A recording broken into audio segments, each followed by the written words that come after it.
morning with your live reading for our So the polls close at 8? That'd be my guess. I couldn't swear to that. So when we get done, we'll be able to go home and listen to the radio. Things that go. Of course, there's not a whole lot to go by, but. Thank you, Emily, and welcome to tonight's edition of the Steve and Steve Show. This is Steve Hahn. I'll be reading from the Omaha World Herald this evening. This is Steve Bodian. I'll be doing the New York Times. Okay. Kim Jong-un gets a grander title. Chairman, Pyongyang, North Korea. 2 cheers of long life. North Korean ruler Kim Jong-un received the new title of Chairman of the Workers' Party of Korea on Monday, formally bolstering his status 4.5 years after he came to power following the death of his father, Kim Jong-il. Kim Jong-un previously held several top titles, including general in the Korean People's Army, member of the party's Central Committee, and vice chairman of the party's Central Military Commission. His new rank was bestowed on the 4th day of the Workers' Party Congress, a top-level political gathering in the authoritarian nation that is the first of its kind since 1980. More than 100 foreign journalists were invited to Pyongyang last week for the Congress, but when the proceedings began Friday, reporters were kept away from the April 25 House of Culture, where thousands of delegates and Kim were convening. On Monday, about 30 reporters were allowed to enter the April 25 House of Culture, but were allowed to stay for only about 10 minutes. Reporters from Reuters, CBS, the Washington Post, and the Los Angeles Times were among those excluded. Government guides told the Los Angeles Times correspondent that she was not invited to the venue because her reports from recent days were not beautiful. Pressed for specifics, one guide said, "Ask yourself." Tension between foreign reporters and government authorities in Pyongyang has been running high in recent days. A correspondent from the BBC, Rupert Wingfield Hayes, was detained at the Pyongyang airport on Friday as he was about to leave the country with 2 colleagues at the end of a week-long reporting trip following several Nobel laureates on a visit to the country. BBC colleagues said Winfield Hayes was separated from his colleagues, taken to a hotel and questioned for 8 hours. He was then made to sign some sort of confession. On Monday, he left North Korea along with his colleagues, including Beijing. Oh Yong-il, Secretary General of the North's National Peace Committee, said Winfield Hayes' coverage had distorted facts and denigrated the leadership of the country. Kim Jong-un delivered opening remarks Friday at the Congress, as well as a 3-hour speech Saturday emphasizing the need to reinvigorate the economy, though offering few specifics on how to do so. Michael Madden, editor of the website North Korea Leadership Watch, and a visiting scholar at the U.S.-Korea Institute at Johns Hopkins University, said Kim's sartorial choices at the Congress, black pinstripe suits, a gray tie, and horn-rimmed glasses, are part of the young leader's attempts to associate himself with his grandfather's legacy. Based on his wearing of a suit, his eyeglasses, use of older political appellations, and a lot of rhetoric he's used during the last 5 years, in our American context, we would call him a hipster, Madden said. In naming Kim chairman, the Workers' Party has revised its charter and changed the title of its top leader. Chairman was the title Kim Il-sung held from 1946 to 66. The Congress was officially declared over Monday night. Government guides have indicated that it will be followed by a large public parade or rally and perhaps a candlelight march today or Wednesday. Okay, Steve? Donald Trump in switch turns to Republican Party for fundraising help. Donald Trump took steps to appropriate much of the Republican National Committee's financial and political infrastructure for his presidential campaign on Monday, amid signs that he and the party would lag dangerously behind the Democrats in raising money for the general election. Mr. Trump, who by the end of March had spent about 40 million of his fortune on primaries, has said that he may need as much as 1.5 billion for the fall campaign, but that he will seek to raise it from donors rather than to continue to self-finance.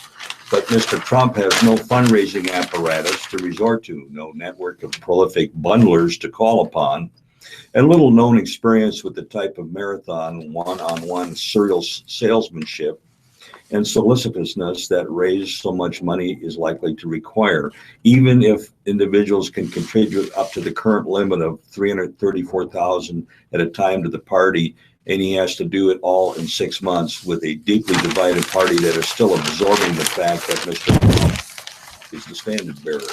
No one should underestimate how hard it would be for any nominee to raise hundreds of millions of dollars in a very short period of time, said Mike Duhame, who was a top strategist for the presidential campaign of Governor Chris Christie of New Jersey. While Mr. Trump's continued feud with the Republican establishment was likely to cheer his supporters, his intense need for money to run his general election campaign suggests the degree to which he will rely heavily on the party's existing infrastructure, underscoring the urgency with which Mr. Trump and the Republicans will need to increase their fundraising. Some of the party allies will spend enormous sums in the 2012 election now appear likely to stay on the sidelines in this presidential race, including the vast Koch brothers network, which has pledged to spend nearly $900 million in 2016.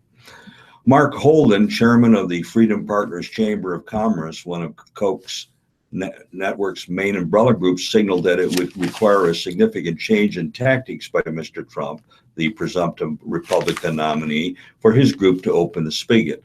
If during the general election cycle, a candidate were able to garner support from the public with a positive message in support of the issues we care about and did not engage in personal attacks and mudslinging, we would consider potentially getting involved, Mr. Holden said. That hasn't happened yet, and there's no indication that this will happen given the current tone and tenor of the various campaigns. The Karl Rove-led group American Crossroads is also in a wait-and-see crouch, with officials saying they have no immediate plans to buttress the Republican nominee. Both it and the Koch network are now expected to focus more on aiding Republicans' efforts to retain the majority in the Senate. Republican Party officials have pressed Mr. Trump to sign a joint fundraising agreement, which would allow him to raise money for the National Committee and for his own campaign simultaneously.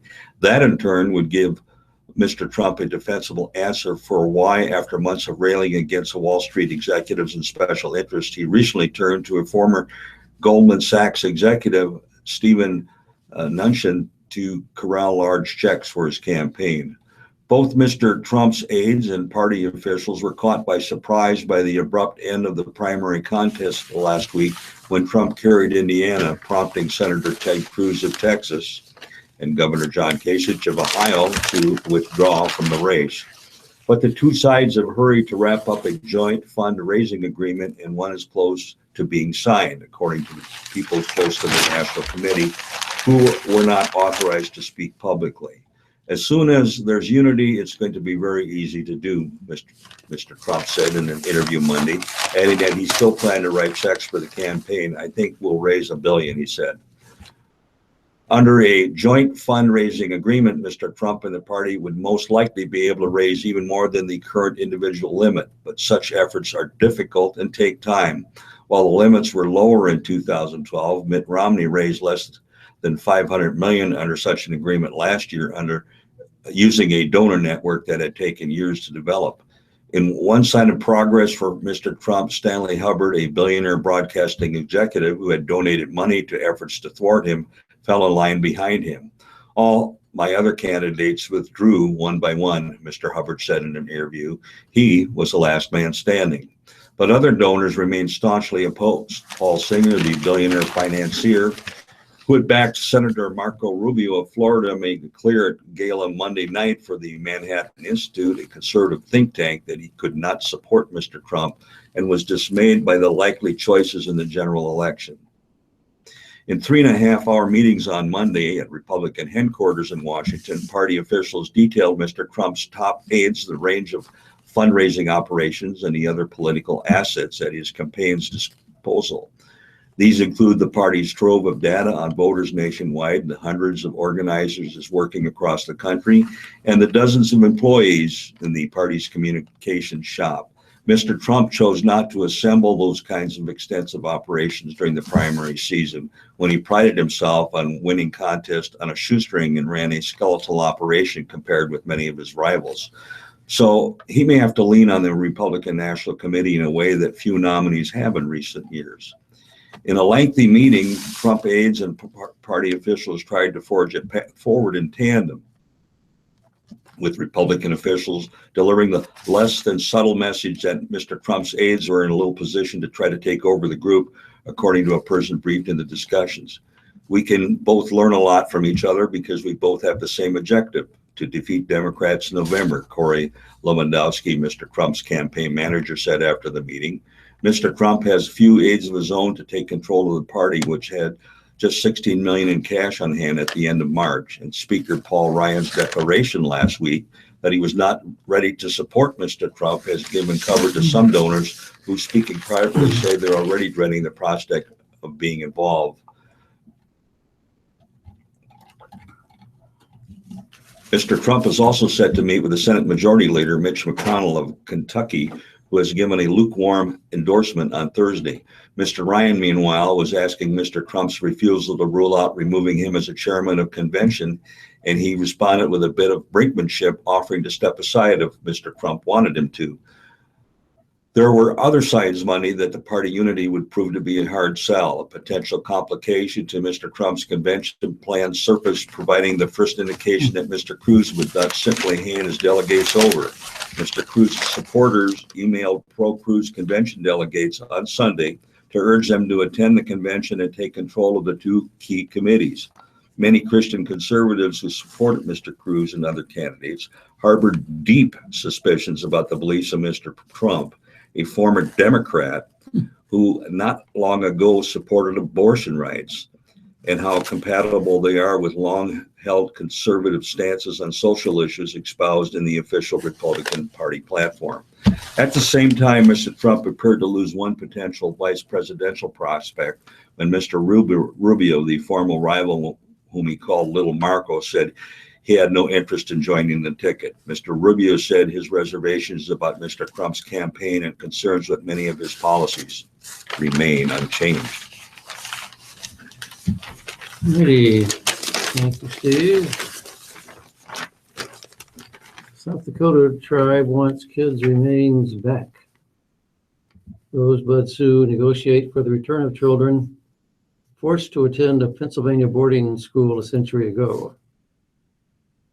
More than a century ago, at least 10 Native American children died about 2,000 miles away from their homes here while being forced to attend a government-run boarding school in Pennsylvania.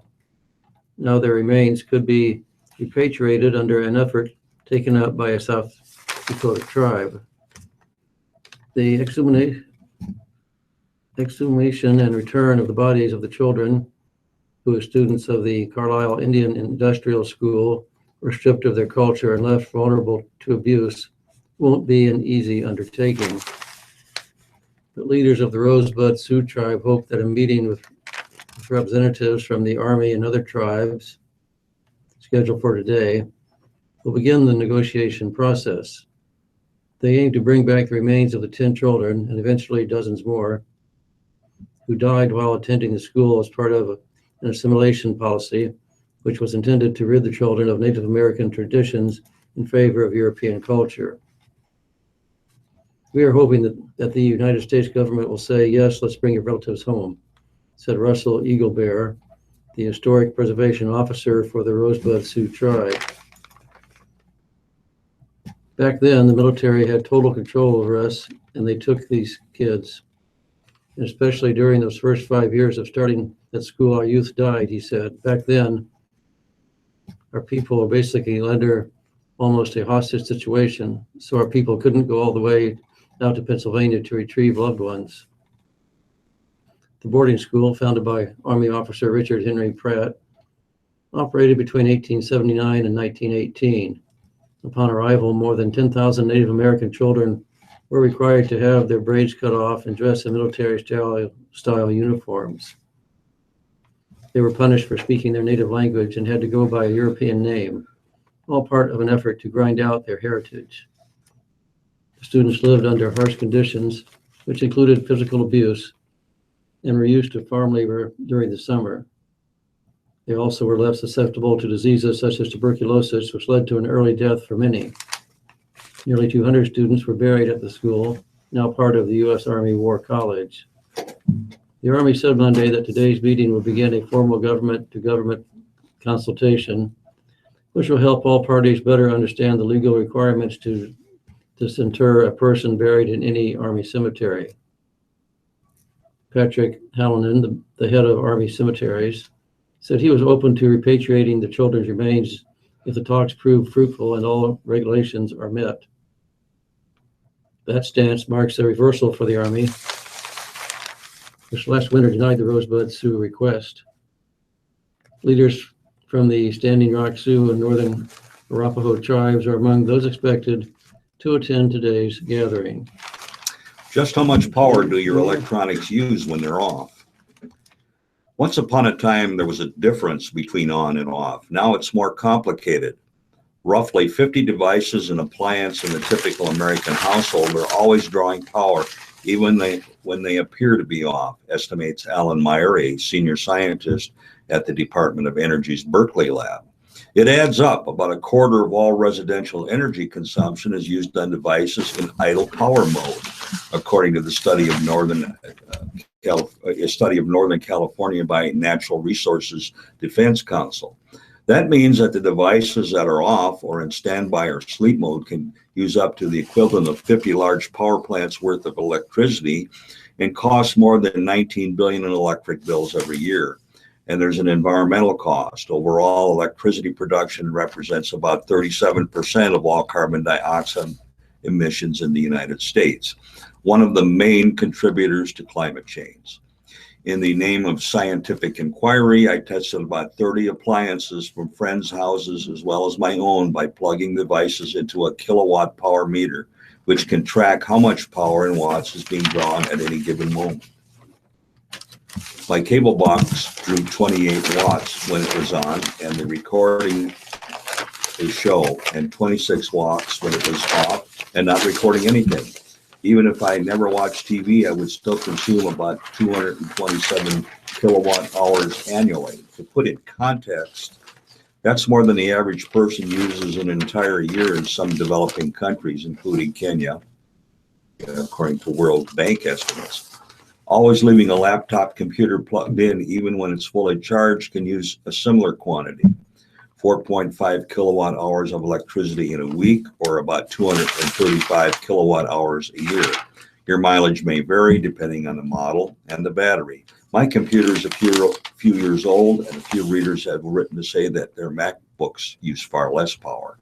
In 2014, 73% of American households had a high-speed internet connection, which usually entails at least one modem and a router. While neither one draws a lot of power in most homes, they're never switched off. This is the same also of many TVs. To turn a TV on with a remote, it has to be on to receive that signal. If it's a smart TV, it has to be on to stay online. And if your TV is in a quick start mode, to avoid the pain of waiting 15 seconds for it to boot up, it's drawing even more power. Lots of traditional household appliances, things your grandmother owns, also moving online, just like your grandmother. Light bulbs, ovens, refrigerators, coffee makers, even mattresses can now connect to the internet. So they also draw power all the time. Workhorse appliances like dishwashers or laundry machines have gotten much more efficient over time, but many models now have digital displays, which mean they also draw a little bit of power too. Even as appliances get more efficient, we have more of them. In 1966, the average American used about 5,590 kilowatt hours every year, according to the World Bank. As of 2013, that number has shot up to 12,985 kilowatts annually. Some of the increases come from electronics. Also, almost 2/3 of the population has a laptop, half have a tablet or even an e-reader. 64% have smartphones, 36% of all three. But some traditional kitchen appliances around long before the internet draw a lot of power when they're on, even if they're not on that often. My test revealed that my coffee maker, mid-percolation, draws more than 900 watts, although it's only on for a few minutes at a time. If a coffee maker takes 10 minutes to brew a pot and it brews one every day, it comes out to about 50 kilowatt hours every year, a little more than what someone in Niger uses every year. The simplest way to reduce hidden power drain: many utility companies will provide hourly data for electrical energy consumption, and utilities in some parts of the country are installing smart meters which allow you and the utility to track how much energy your home is consuming on an hourly basis. Perhaps the simplest way to curtail energy use is to use a power strip to group appliances: TV, gaming consoles, powered speakers, DVD players, streaming devices, so you can turn them all off at the same time. However, Dr. Meyer warned that since some of these products have clocks or internet connections, that connection, the time, or other information could be lost if you turn off the power strip. And if you're using your gaming console to stream movies, well, don't. They can use 45 times more power than streaming consoles, according to Natural Resource Defense Council, mostly because they aren't good at using only as much power as the task requires at the time. Thank you, Steve. Brings us to 21 minutes past 6 o'clock. Orozco's name joins other fallen officers. Police Chief Todd Smader Laudzer is not just an exemplary officer, but as a stellar member of society.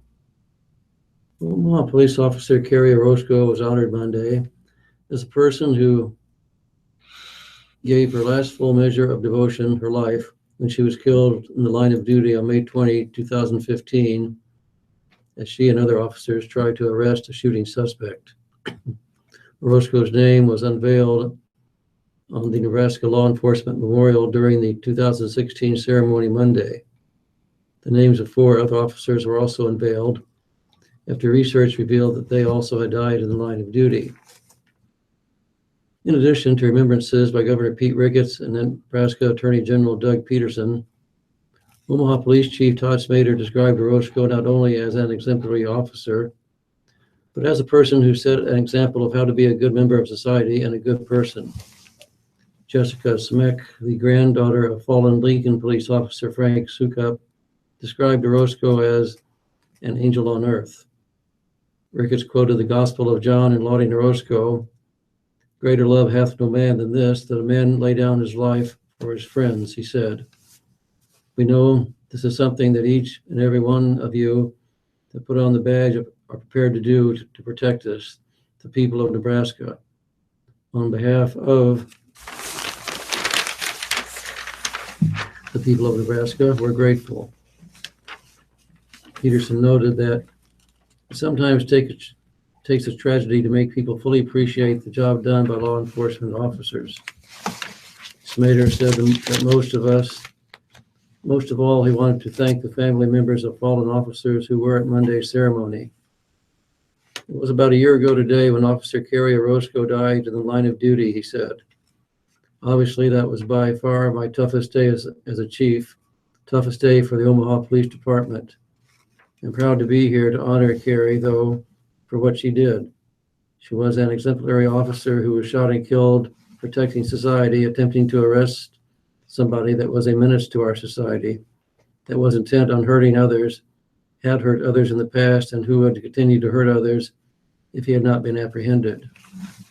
Smader said, when officers are doing their jobs and think that nobody is watching, they should know that what they do matters greatly and is appreciated. The glimpse we got into Carrie's life still resonates today as to how to be a police officer, how to be a member of society, how to be a person in general. Other names added to the wall on Monday were North Platte Police Chief Hank L. Baker, who died November 1st, 1916, after being struck by a train locomotive while searching for an escaped prisoner. McCook Police Chief David L. Martin, who died from an acute heart attack while performing city jail duties on August 27, 1961. Gordon Police Chief Earl L. Milton, who died on April 28, 1932, after a pursuit, gun battle, and physical encounter while arresting a suspected bootlegger. And Union Pacific Railroad watchman Theodore F. Weiser, who was attacked and killed by 3 people on September 10, 1904, while on duty in the Sydney rail yards. Steve? Worried. You're not alone. I'm a worrier. Deadlines, my children, all the time they spend online, you name it. It's on my list of worries. I even worry when I'm not worried. What am I forgetting to worry about? Turns out I'm not alone. 2 out of 5 Americans say they worry every day, according to a new white paper released by Liberty Mutual Insurance. Among the findings in the Worryless report, millennials worry about money. Single people worry about housing and money. Women generally worry more than men do, and often about interpersonal relationships. The good news, everyone worries less as they get older. People have a love-hate relationship with worry, said Michelle Newman, a professor of psychology and psychiatry at Pennsylvania State University, who was not involved in the writing of the report. They think at some level that it helps them. The belief that worrying somehow helps to prevent bad things from happening is more common than you might think. Researchers say the notion is reinforced by the fact that we tend to worry about rare events like plane crashes and are reassured when they don't happen, but we worry less about common events like car accidents. But that doesn't mean all worry is futile. Some worry is actually good for you, said Simon Rigo, the author of the new report, and a cognitive behavioral psychologist who specializes in anxiety disorders and analyzed decades of research on worrying for the paper. It's what we call productive or instructive worry that you can help us take steps to solve a problem. One study published in 2002 recruited 57 young adults and asked them to list their worries in a diary for 7 days and rate each worrying episode. When the researchers analyzed the results, they determined that about 20% of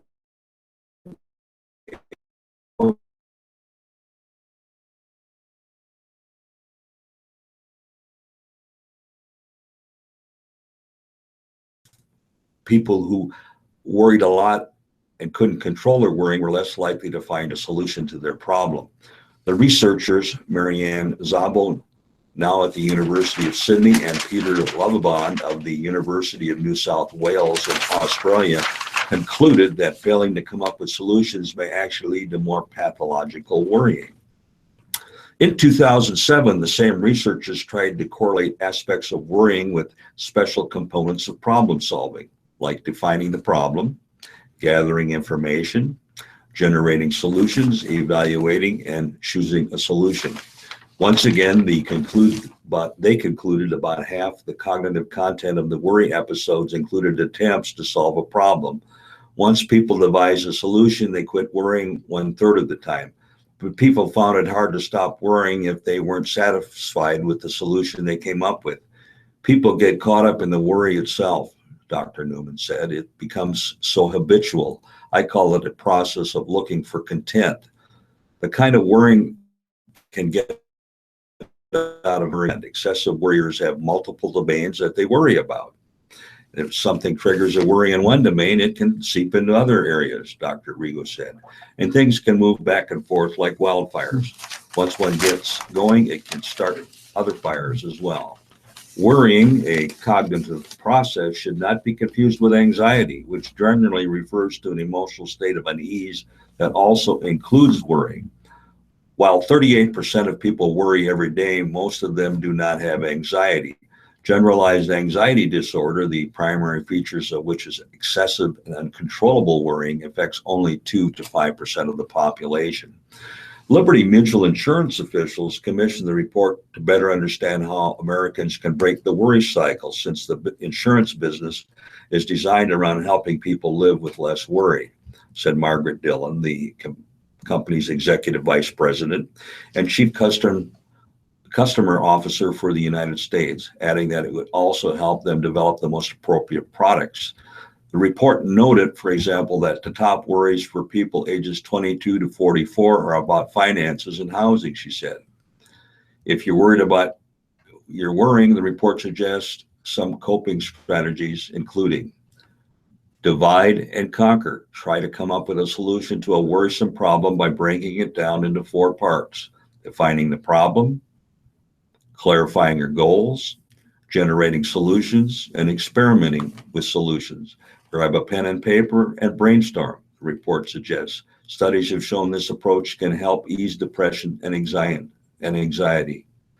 Practice mindfulness. Choose a routine activity or part of the day and try to experience it fully. Set aside concerns and try to be in the moment. Schedule a worry session. Pick a designated time of the day to mull over your problems. If a worrying thought enters your mind outside of your scheduled worry session, jot it down so you can think about it during the scheduled worry time. Then go back to your day. Practice accepting uncertainty. Notice your thoughts and label them as in, there is the thought that I can't manage it. Let it go. Let go of the tension in your body. Soften your forehead. Drop your shoulders and relax your grip. Okay, all sounds good, Steve. Man clings to tree, watches roof blow off. Storms blast through Lincoln area. More may be in store tonight. As a tornado touched down in Cass County, Nebraska on Monday evening, 76-year-old Robin Stoll clung to a tree outside as the twister ripped apart his home. The storm blew the roof off the home in Nehawka and left the building a mess, but Stoll suffered only minor injuries, according to Sandy Wires, Cass County's emergency management director. Stoll had been outside in a machine shed, keeping an eye on the tornado. As it approached, he tried running to his house, but didn't make it inside, Wires said. Tornado hanging on to a tree, she said. He said that's all he had to grab hold of. He was shook up, bruised up, but he was up and walking around after the tornado. He's a very fortunate man. A family member of Stoll's declined to comment. A nearby windmill on another property also was damaged. The storm was one of several that caused damage across Nebraska on Monday.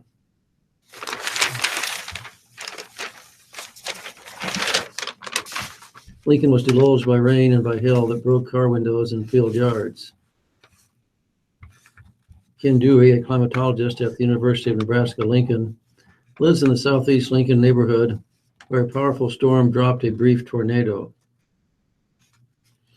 It was poetic in some ways, Dewey said, noting that he was writing about the tornado that struck his Chicago neighborhood when he was 10 years old when the latest storm hit.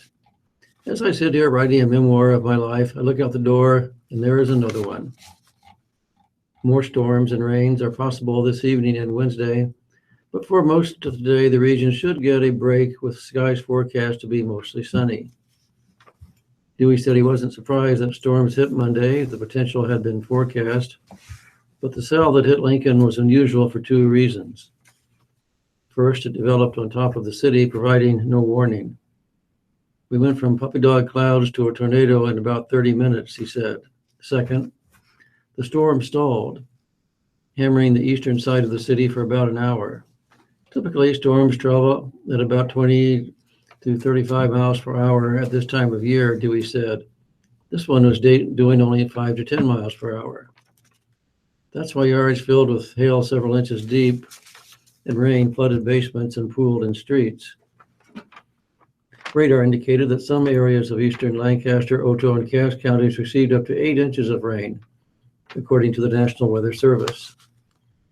Creeks in Lincoln left their banks. Authorities found themselves hurrying to help people in stranded vehicles and turning away motorists as water flowed over major thoroughfares. It's kind of freakish weather, I call it, said Bill Stevenson of Lincoln, who said his work truck was tinted by hail that measured about 4 inches in diameter. A Lincoln Rehabilitation Center had to move some people into different rooms for the night because of broken windows and roof damage caused by late afternoon hail. All residents and staff at South Lake Village Rehabilitation and Care Center near Nebraska Highway 2 and South 91st Street were safe, said Jen Wolf Wibbles, a spokeswoman for the center. In the same area, hail touched Jean Lilick's Honda Accord. The back window was shattered and the windshield was a web of cracks. She said her neighbors also lost vehicles. Flash flooding also was reported in the Wilbur area, where numerous roads were closed according to the Weather Service. Other storms in the region sprung up tornadoes, with at least 4 reported in Nebraska and western Iowa. The Lincoln tornado was one of 2 reported in Lancaster County. Another twister in Clay County damaged the Sandy Creek Elementary School outside of Clay Center. The damage did not appear to be structural, officials said, and no one was reported injured. A rope tornado was reported in Guthrie County. And Steve, it's back to you now. Facebook has 50 minutes of your time each day and it wants more. Facebook reported dazzling first quarter results last week. Net income nearly tripled to 1.5 billion and monthly active users hit a record of 1.65 billion. But it's a much smaller number that leapt out at me, 50 minutes. That's the average amount of time, the company said, that users spend each day on its Facebook, Instagram, and Messenger platforms. And that's not counting the popular messaging app, WhatsApp. Maybe that doesn't sound like so much, but there's only 24 hours in a day and the average person sleeps 8.8 of them. That means more than 1/16 of the average user's waking time is spent on Facebook. The average time that users spend on Facebook is nearing an hour. That's more than any other leisure activity surveyed by the Bureau of Labor Statistics, with the exception of watching television programs and movies, an average per day of 2.8 hours. It's more than people spend reading, which is 19 minutes, participating in sports or exercise or social events, 4 minutes.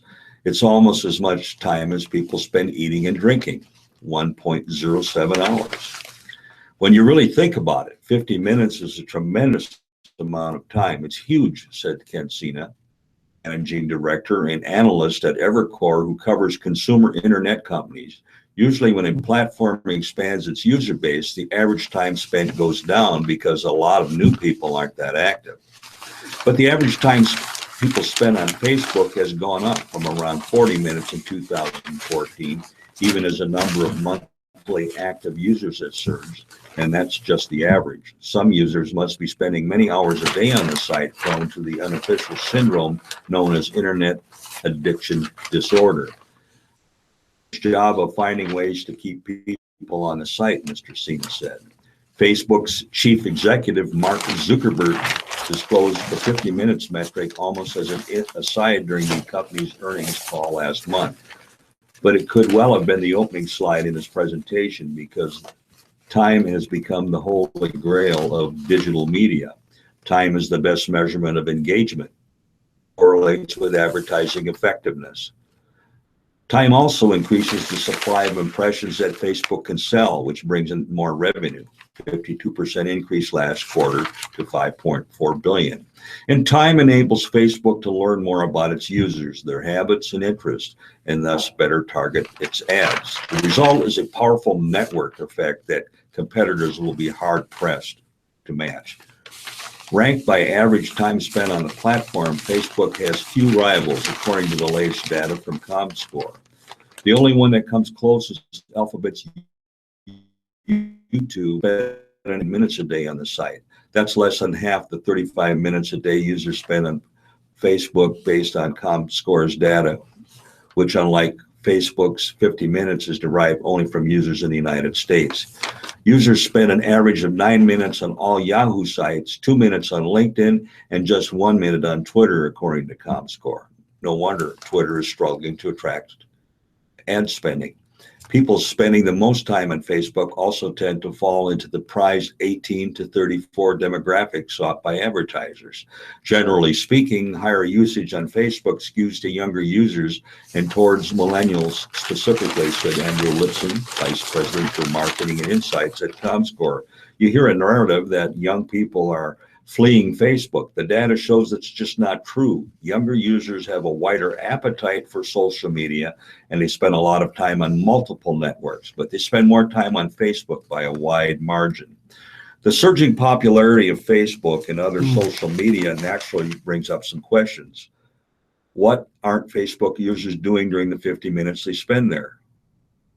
It's possibly interfering with work and productivity, or in the case of young people, studying and reading.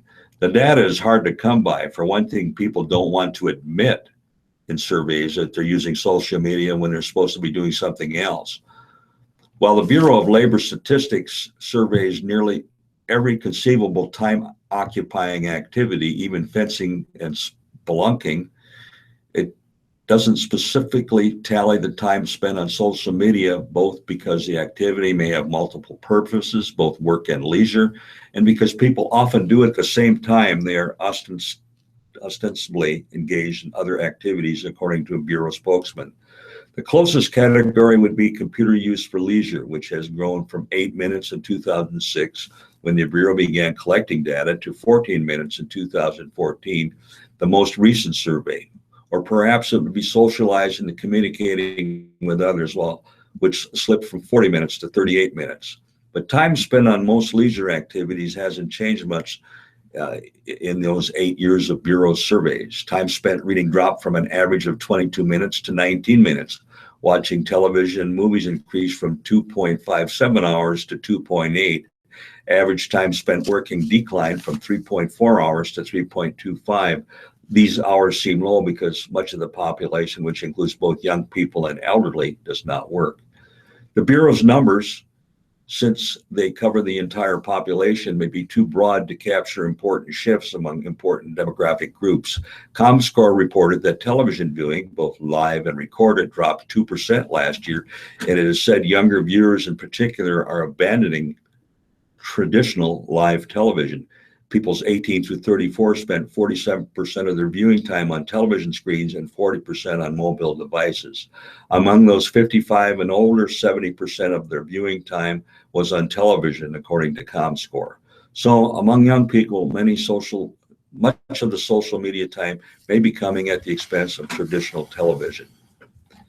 Mr. Lipson of ComScore said he was skeptical that the social media use could be blamed for the stagnating productivity or decline in educational standards. He said ComScore's data suggests that people are spending an average of just 6 to 7 minutes a day using social media on their work computers. I don't think Facebook is displacing other activity, he said. People use it during downtime during the course of their day, in the elevator, or while commuting or waiting. That's the biggest driver of so much of the engagement. Facebook naturally is busy cooking up ways to get us to spend even more time on the platform.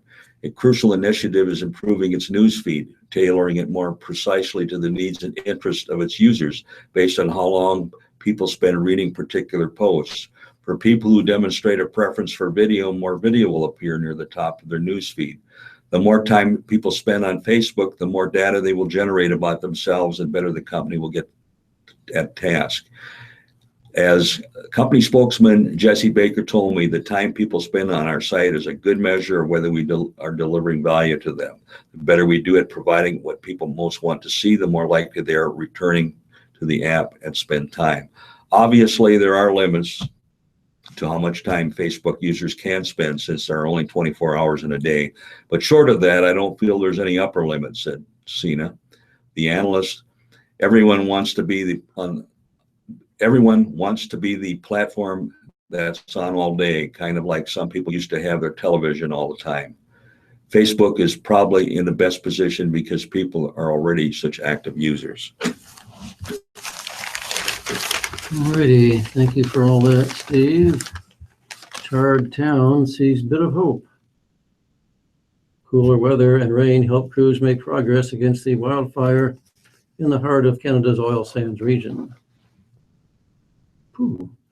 Alberta's premier got her first look at the devastation here Monday, after cooler conditions and light rain stabilized the huge wildfire enough that officials can take the next step toward letting residents return. The break in the weather made officials optimistic that they had reached a turning point against the fire. Alberta Premier Rachel Notley said she and the mayor were able to tour Fort McMurray's fire-ravaged neighborhoods, and more than 40 journalists were allowed into town on a bus escorted by police. The forest surrounding the road into town was still smoldering. Notley flew in Monday morning to meet with local officials and tour the city from the ground. More than 80,000 people have left Fort McMurray, where the fire has burned 1,600 homes and other buildings in the heart of Canada's oil sands region. Gas has been turned off, the power grid is damaged, and water is undrinkable. More than 250 power company workers are trying to restore electricity and assess the gas infrastructure. We are now turning our minds more and more to the recovery effort, said Federal Public Safety Minister Ralph Goodale. This is going to be a long-term endeavor because at the moment there is no power and gas, no palatable water supply, he said. There's dangerous, hazardous material all over the place. It's going to take a very careful, thoughtful effort to get that community back in a livable condition. There is no schedule for returning evacuees to the town, but the provincial government sent in a team Monday to start planning that step. David Urdiga, who represents the area in Parliament, toured Fort McMurray on Sunday and said he was now more optimistic. We'll be back on our feet a lot quicker than I thought we would be, he said. He told reporters, at the spot south of the city where road access is blocked, all of the key infrastructure is in place. Our hospital is standing. Our schools are standing. Our treatment plant is functioning. Notley said the wildfire grew much more slowly than was feared and now covered about 620 square miles. We're just beginning to become aware of the economic impacts, said Canada's Prime Minister Justin Trudeau. He said there is no need to accept foreign help in the firefighting effort because of the assistance being provided by other Canadian provinces. Russia had offered water bombers. Let's see, that brings us to 46 minutes past 6 o'clock. I guess we'll go to obituaries now. Okay, the obituaries I will be reading here from the Lincoln Journal-Star. Ready? ARP Charles H. ARP, age 85 of Lincoln. Funeral will be at Trinity Lutheran Church in Lincoln on 10:30 at 10:30 on Friday. Metcalf Funeral Home will be handling those arrangements. Baldus, John H. Baldus, age 67 of Lincoln. He was a veteran, Marine Corps veteran of Vietnam. Memorial service will be Wednesday, May 11th at Lincoln Memorial Funeral Home in Lincoln. Memorials to the Lincoln Community Foundation of the Bryan Independent Alumni Association. Beam, Kathleen Marie Beam, age 59 of Lincoln. There's no more information on her. Broadwell, Darlene Ann Broadwell, age 80 of York. Memorial services will be held 10 a.m. Saturday, May 14th at the First United Methodist Church in York. Memorials may be directed to the Alzheimer's Foundation. Buntkin, Gwen Fictum Buntkin, formerly of Wilbur. She lived in Lincoln when she passed away. Memorial services 11 a.m. Wednesday, May 11th, Wilbur United Methodist Church, with the Kunsel Funeral Home in Wilbur handling the arrangements. Bird, Jerry Birdman Bird, age 63, from Memphis, Tennessee. Celebration of life will be 5:30 to 9, Saturday at the American Legion in Denton. Carlson, Carolyn A. Carlson, age 70 of Lincoln.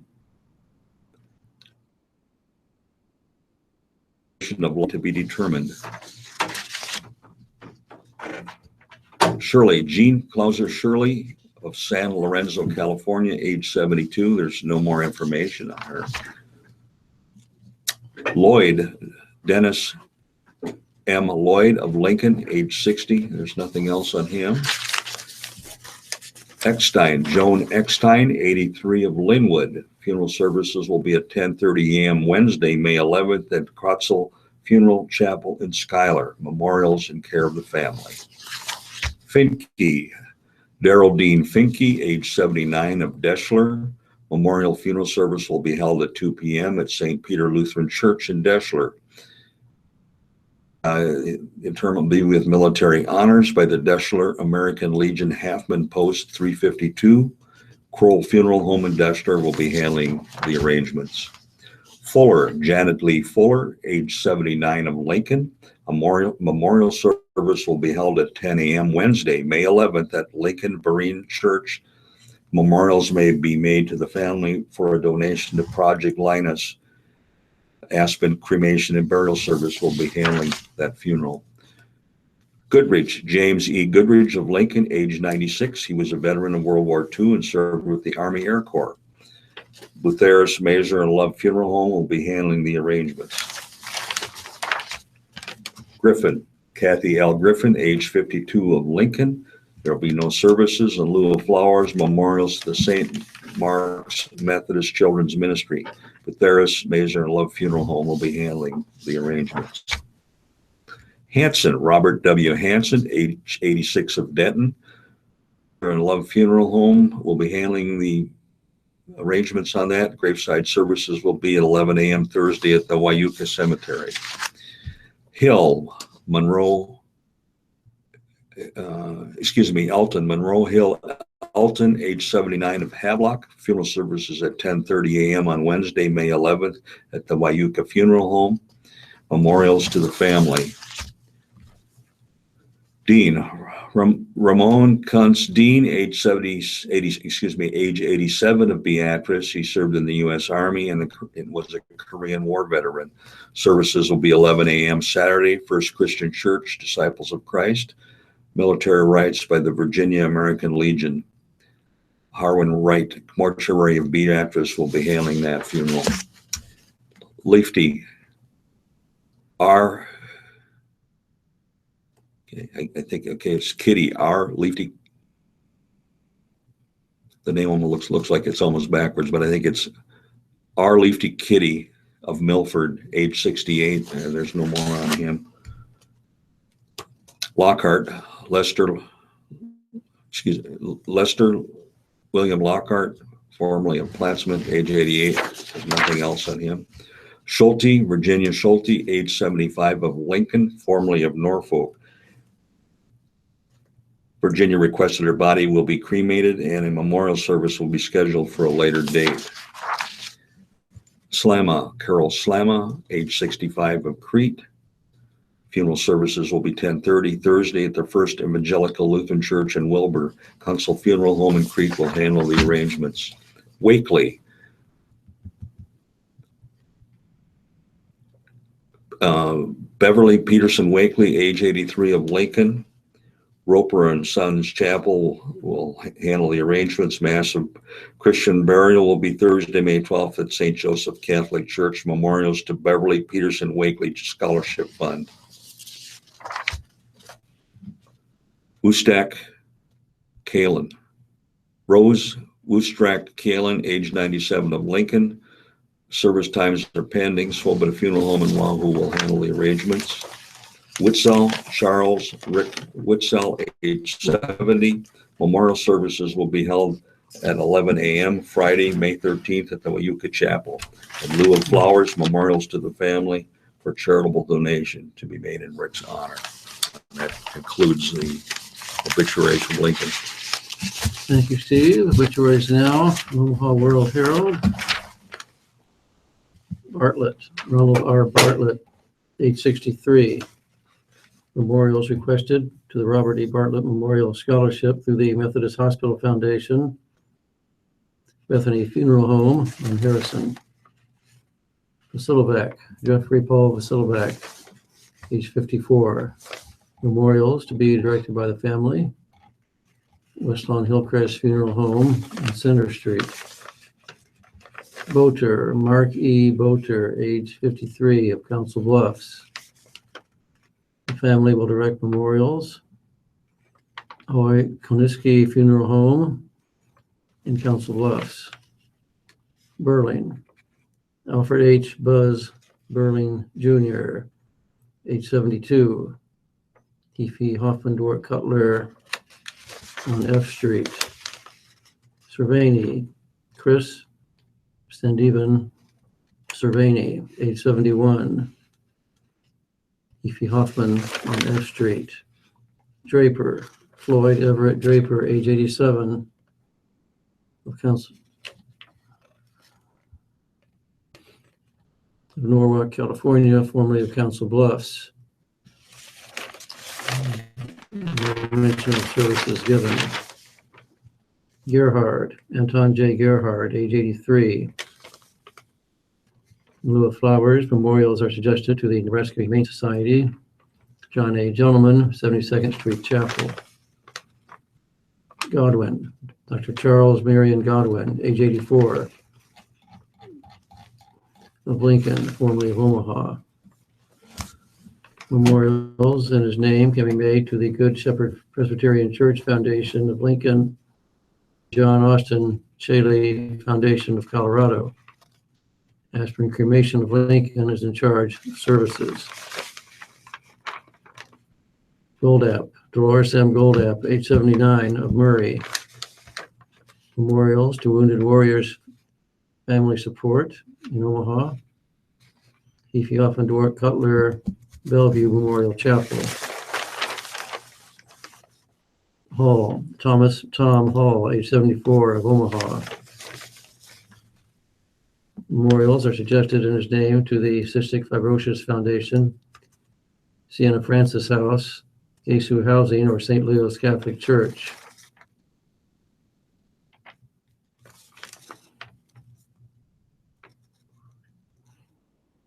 On May 12th, the family will receive friends in the Social Hall of St. Leo's Catholic Church, November 2nd.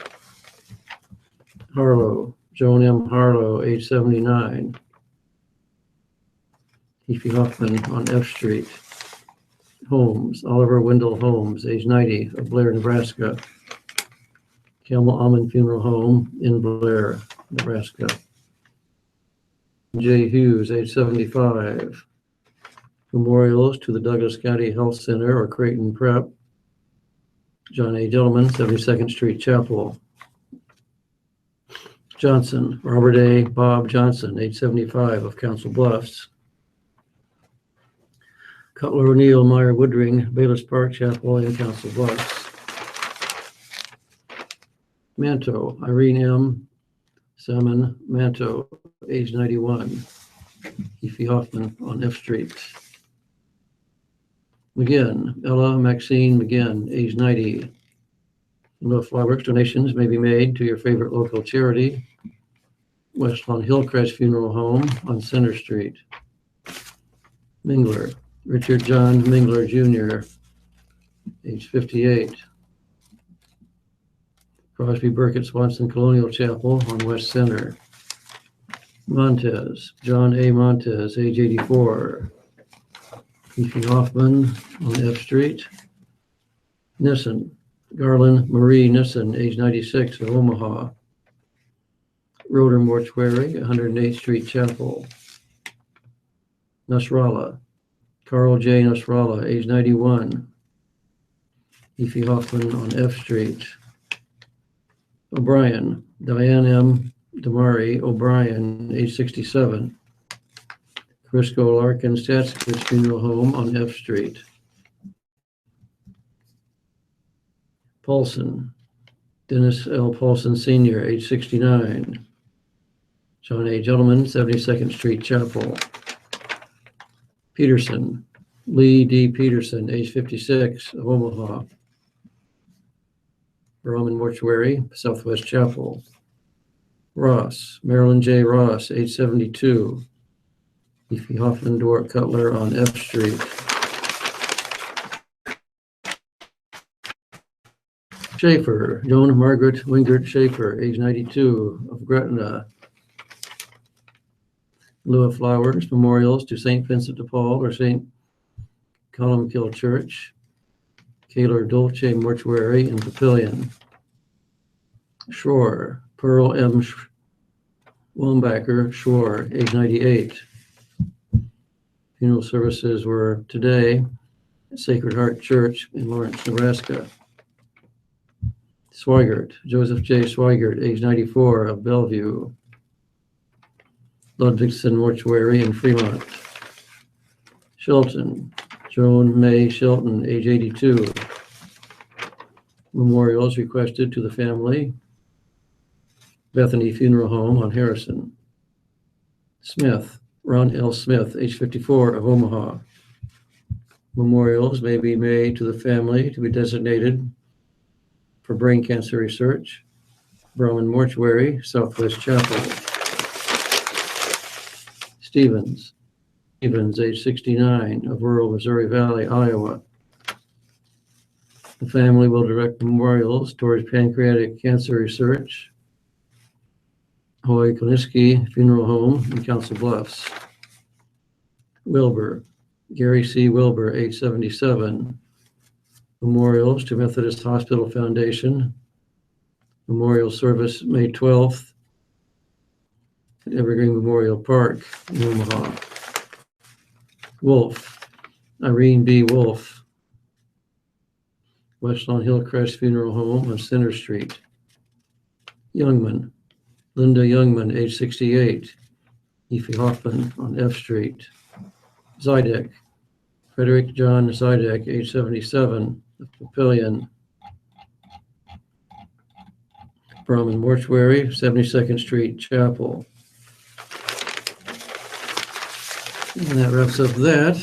And a reminder to our listeners, memorials to the Radio Talking Book Network are tax deductible and will go a long way in keeping Radio Talking Book on the air. Please keep Radio Talking Book in mind. The memorials are listed as donor's choice or your favorite charity. Donations should be sent to Radio Talking Book Network, 7101 Newport Avenue, Suite 205, Omaha, Nebraska, 68152. And we thank you for being a Radio Talking Book Network listener and supporter. And it's a minute past 7 o'clock now, so we'll shoot it over now for a few minutes to announcer Emily. All right. That brings us to our break. I'm going to get you on that, and then we'll be right back with your live reading for you.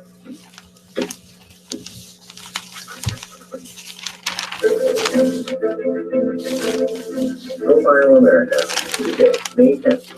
The nation's first daily newspaper, the short-lived Pennsylvania Evening Post, began publication this month in 1783, printed by Benjamin Town in Philadelphia. A little bit of a delay on there. They must be running a real slow refresh rate.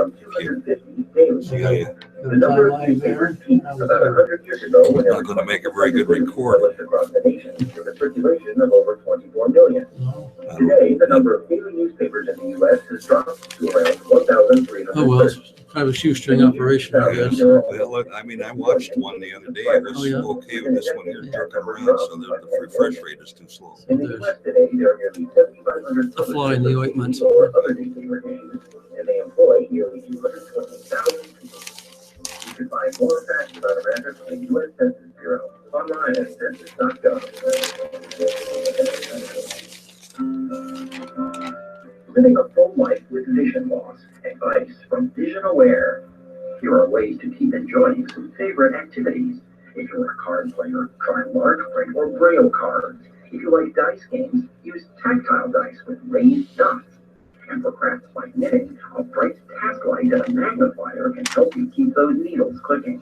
Learn more at visionaware.org/getting started for the American Foundation for the Blind.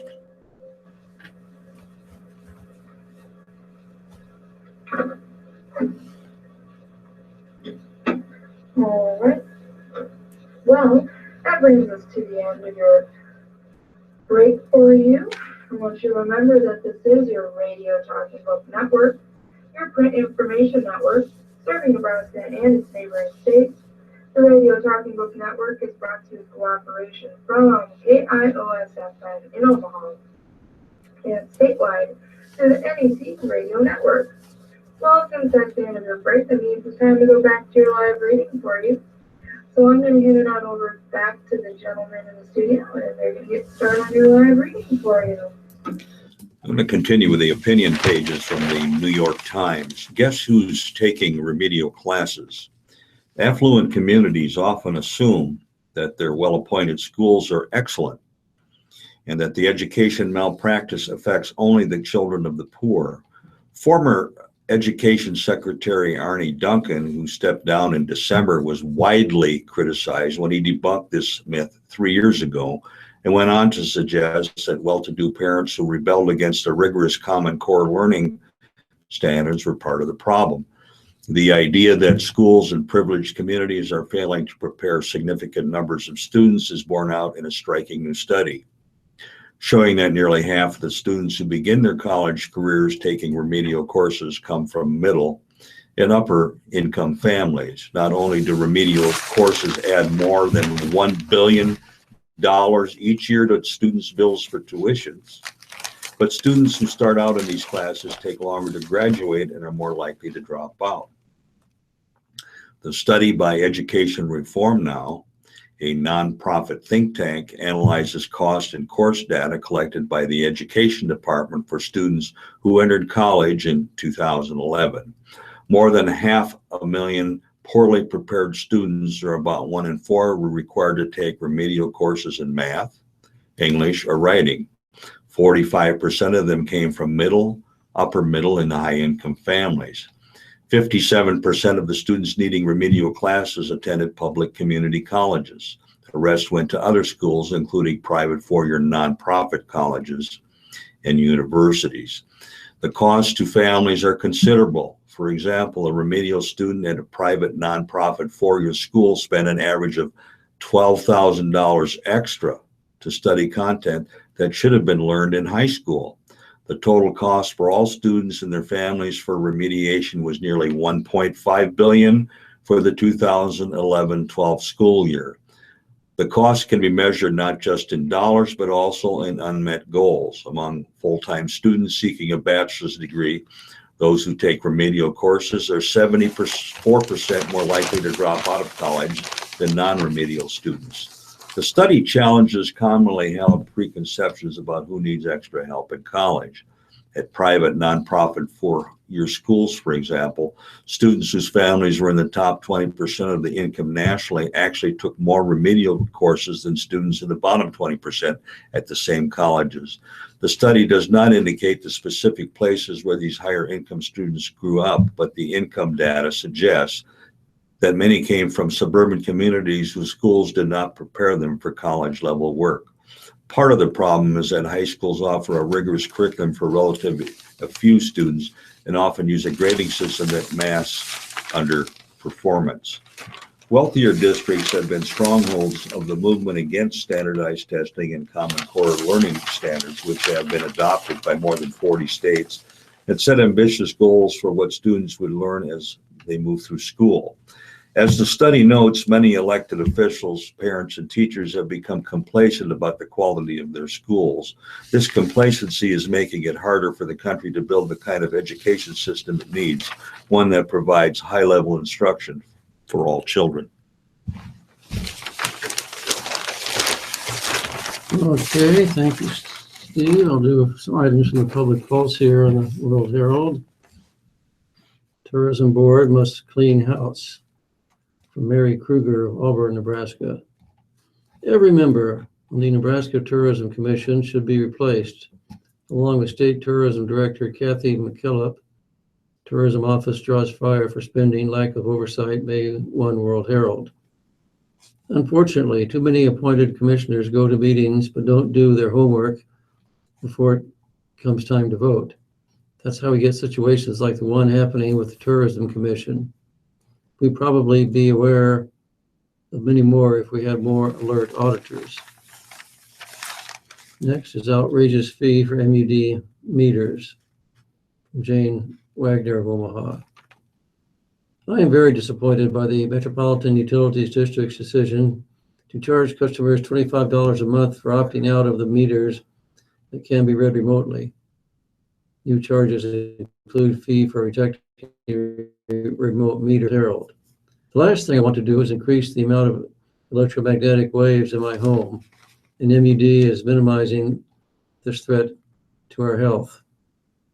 Why not give the users of the new meters a discount instead of charging the non-users what seems to me an outrageous amount? This one is worth a laugh or two from Jim Trummer of Omaha. It's sad that so many of the younger people in this country never got to see great comedy like that performed by Red Skelton, Milton Berle, or Lucille Ball. But at least they're getting to witness the greatest comedy I've ever seen. The 2016 presidential election is providing more laughs than any comedy I've seen in years. Next, the tyranny of the elites, from Tom Winkler of Omaha. Nebraska U.S. Senator Ben Sasse will not support Donald Trump if he is the Republican nominee for president. Sasse, one of the few elites who seem to believe that they can decide for the rest of the Republican Party, despite the fact that a majority of its voters support Trump. Trump opponents should go for it and support a third-party candidate. This would mean a sure win for Democrat Hillary Clinton. This good old boy mentality that thinks only people like Sasse should run is the exact reason Trump is winning. And this one is an easy choice for many, from Joe Higgins of Omaha. Party over country, party over conscience, really? Support the party's nominee or leave the party, really? I support my country first, always. I support my conscience over my party. How about you? Well, I'll cut the editorials off there, see if the other Steve has some for us there. And we're going to go with another one here from the New York Times. All Women right. who like Donald Trump. Women don't like Donald Trump, or at least that's what hacks in the news media like myself say, right?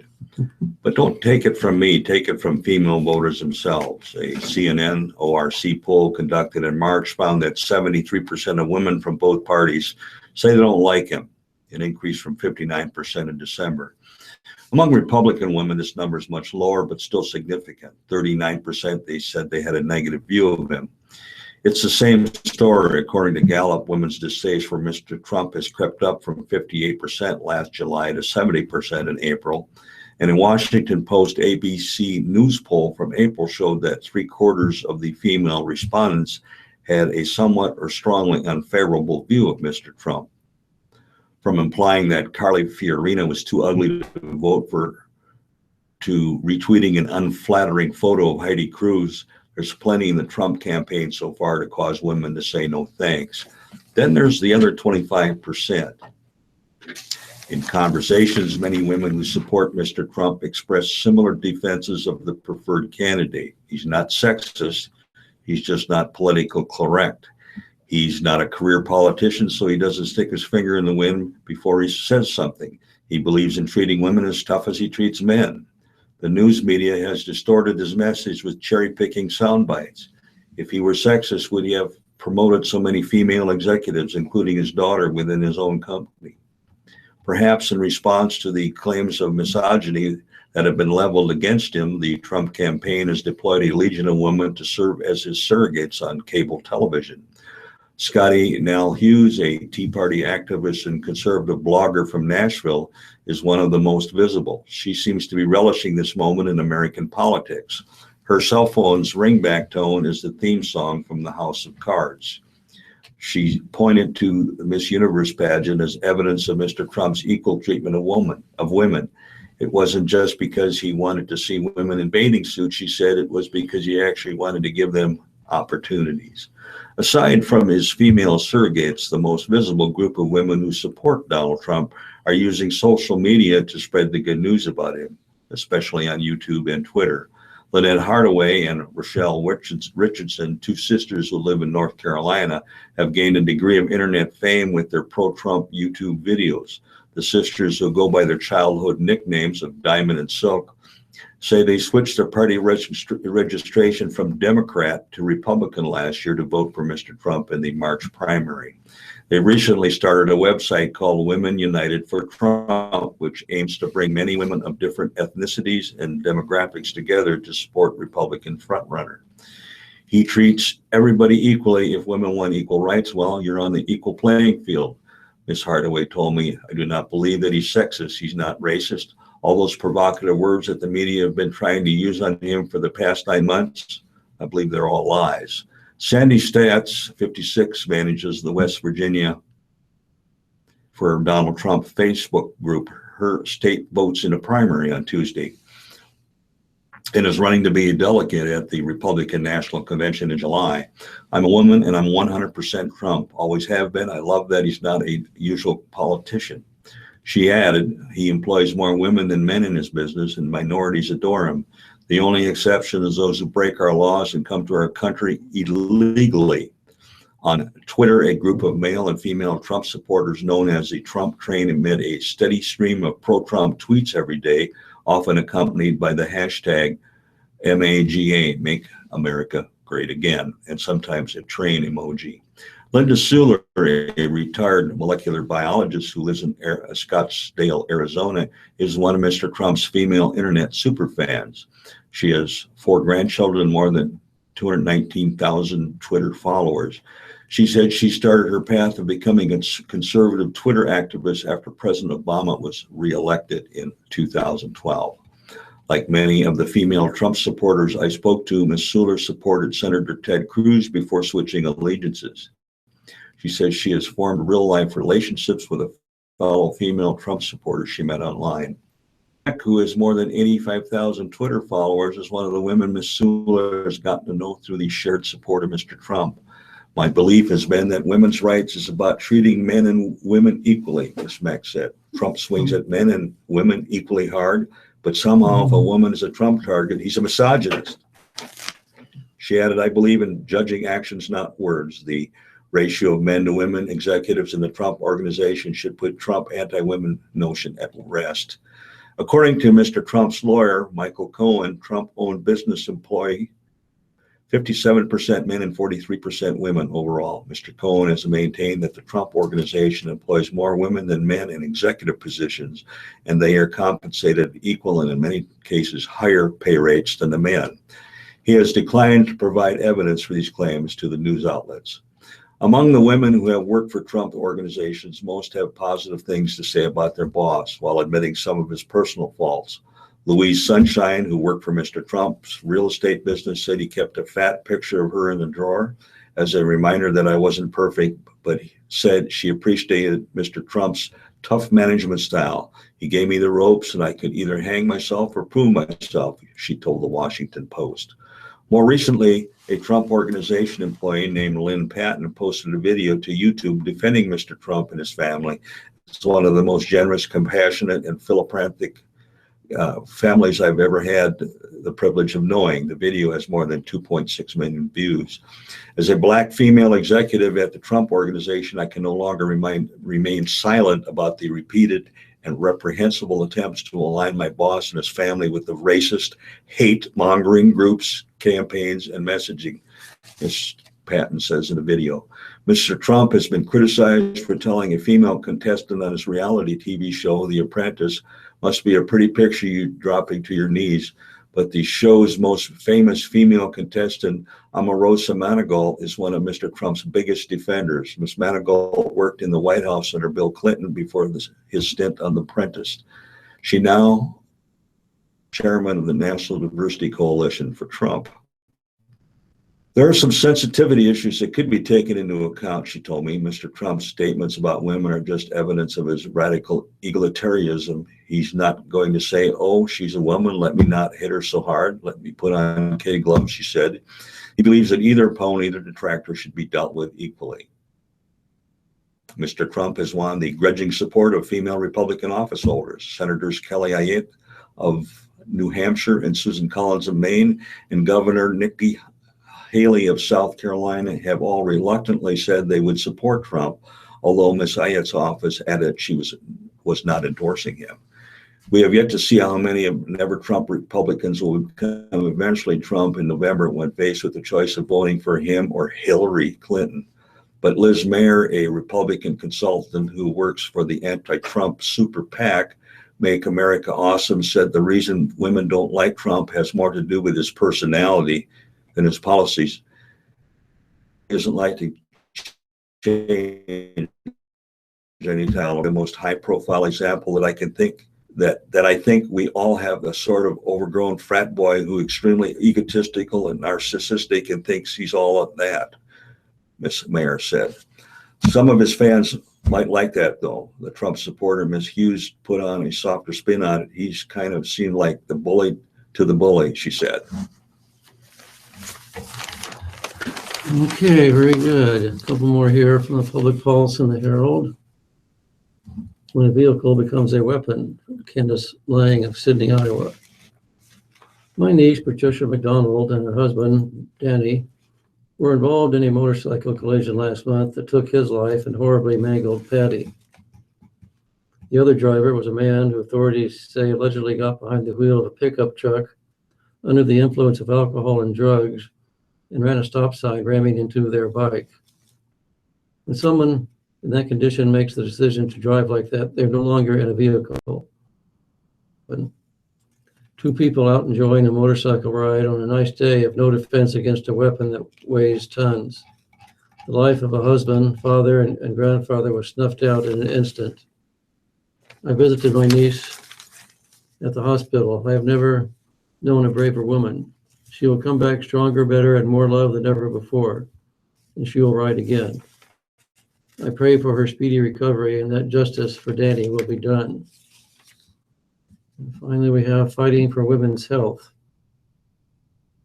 Bonachek of Omaha. This week is Women's Health Week.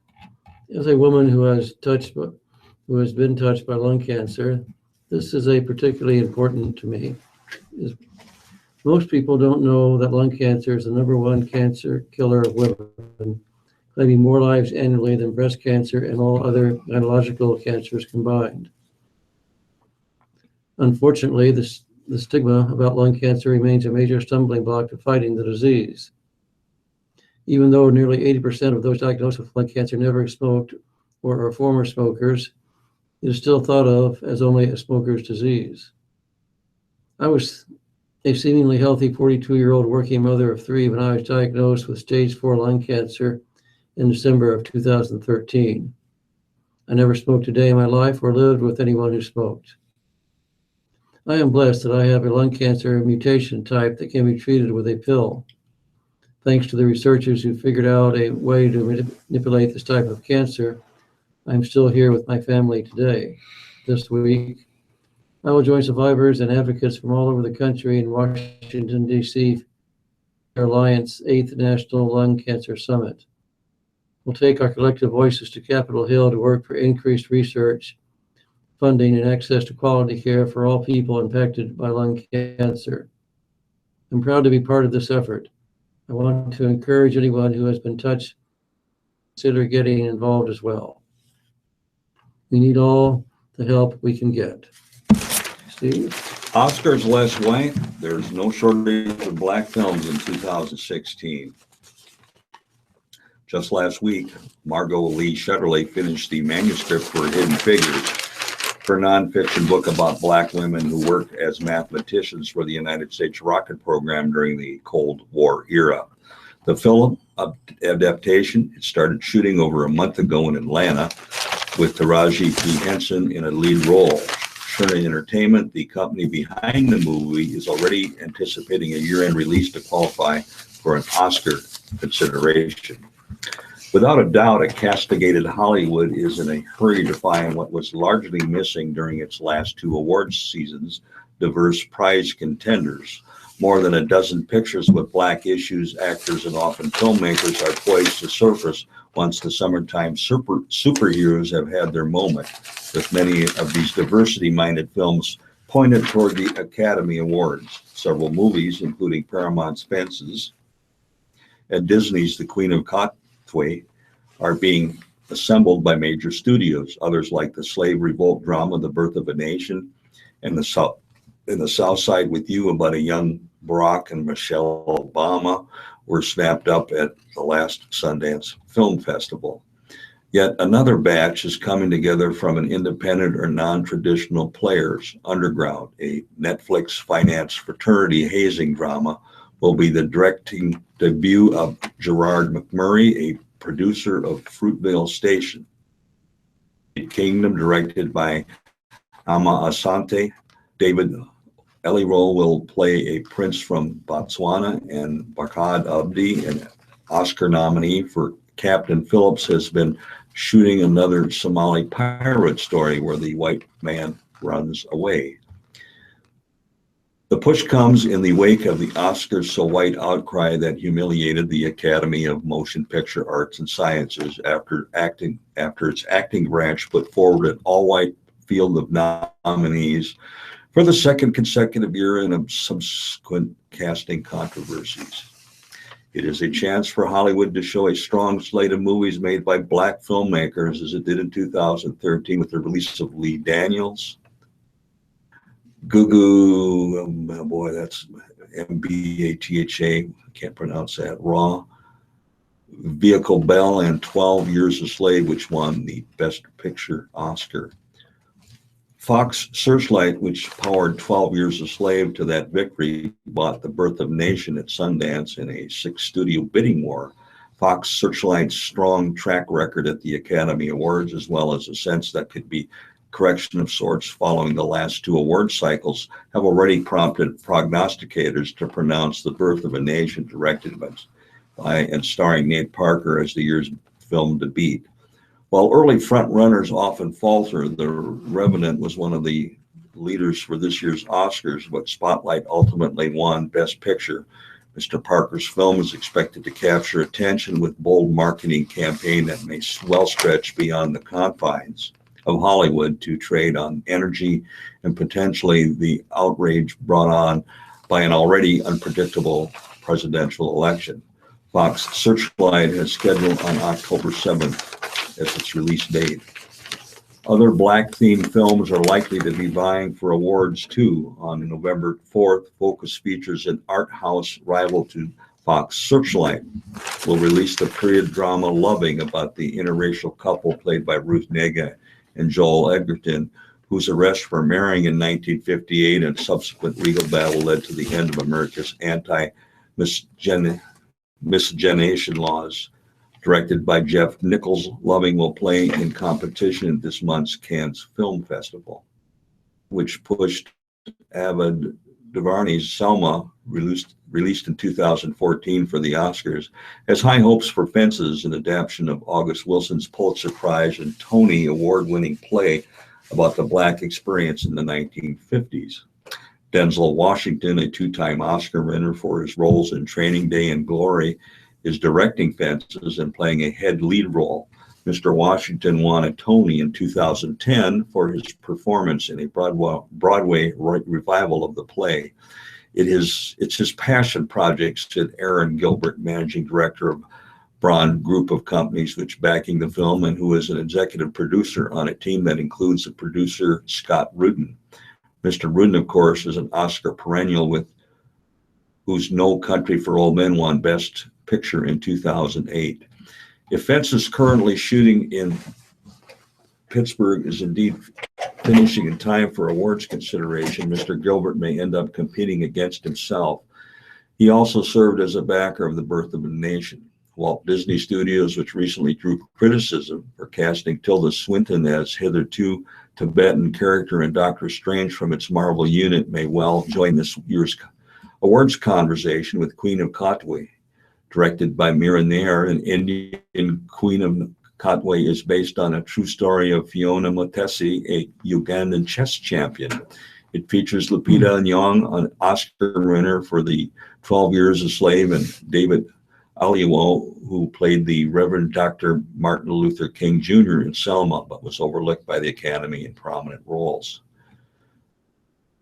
Late August, Miramax will join Roadside Attraction to release the love story South Side with You, which recounts Obama's first date around the time A24 represented at this year's Oscars by Room, and the documentary Amy is likely to roll out hip-hop infused Morris from America, a coming-of-age comedic drama during Craig Robinson's Marcus Christus. The list goes on. Will Smith, snubbed by the Academy this year for Concussion, though twice nominated in the past, will star as a depressed advertising executive in the drama Collateral Beauty, to be released in December. It is directed by David Frankel, Oscar winner for the 1996 short film Dear Diary, and also stars Kate Winslet, who has been nominated for 7 Oscars and won one for The Reader. Mr. Hudlin is now also resuming his work as the director of Marshall, an independent film in which Chadwick Boseman plays a young Thurgood Marshall in a quest for racial justice that predated Marshall's years on the Supreme Court. We'd love to get it out this year, but it has to be right, said Paula Wagner, a producer of the film. Mr. Hudlin, Ms. Wagner noted, has interrupted work on the film to help produce this year's Oscar ceremony. If Marshall indeed makes it to the screen soon, with its story of Black lawyer in the United States just emerging from its Jim Crow era, it will share the stage with Hidden Figures, a tale of a Black woman using math to rise in the same often difficult milieu. Theodore Melfi, St. Vincent, directed the adaptation of Miss Shetterly's book. It's been such a whirlwind, said Miss Shetterly, who described her forthcoming book's part in the sudden eruption of the kind of films that only months ago were said to be Hollywood's endangered list. It's an African-American story, she said. It's a woman's story. No, it's part of the national narrative. All righty. Thanks, Steve. Brings us to 30 minutes past 7 o'clock. Amy Dickinson column here in the Herald. Son torn over mother's open after death letter. Dear readers, I've stepped away from my column for a week while I put the finishing touches on my new book, which will be published in the fall. Please enjoy these best of columns in my absence. I'll be back with your fresh questions and answers next week. So, dear Amy, about 18 months ago, my mother handed me an envelope marked open upon my death. While it seemed consistent with her penchant for high drama, I didn't think much of it and put it away in a drawer. I recently came across the envelope, and it has been gnawing at me. I've not had the best relationship with my mother, but I maintain that I have been a good son. She has been hard on me, at times cruel. That is not just my perception. It is pretty much universally agreed upon by my family. I have tried to talk with my parents, but they prefer to let sleeping dogs lie. The funeral arrangements for both my parents have been worked out. They had me sit with them at a funeral home a few years back. They even have written their obituaries. I doubt the letter has anything to do with arrangements.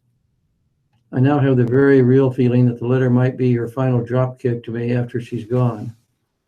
It would be especially hurtful because I would have to deal with it for the rest of my life. I've been debating opening the letter, visiting a therapist to get an opinion, or asking my mother about the contents. I doubt that the last choice would do much good. My parents are in their 80s, and this might be too much to confront them with. I have promised myself that I can hold my head high whatever it says, although that might be difficult. I am inclined to open the letter in front of her, but I run the risk of isolation. What should I do? Signed, Torn over letter. Dear Torn, you have the right to your own peace of mind.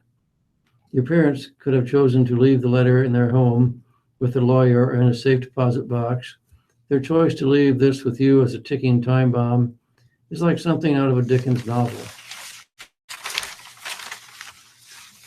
Find a therapist. My instinct is that you should either go ahead and read the letter or take it to your parents and ask them directly about its contents. Do so only if you are convinced that you can handle the consequences without much help from them. Obviously, the letter could contain some fairly benign issues. If, however, it does disclose some sort of bombshell, you will then have to decide whether to confront your parents about its contents. This will be much easier to navigate with the support of a counselor. And now, dear Amy, my family is in the process of building a new home. We are living on site in a garage apartment while our house is under construction. A neighborhood family is in the beginning stages of construction on a home. This couple and their children have come by our construction site unannounced several times within the past few months. Upon entering our construction site, they announced that they are just checking things out. My spouse and I are in the construction/design business, and we do not appreciate being used for free advice on everything from materials to products. No matter how unfinished the job site appears, this property is our home. How do we deal with these nosy and rude drop-ins in a mature and efficient manner?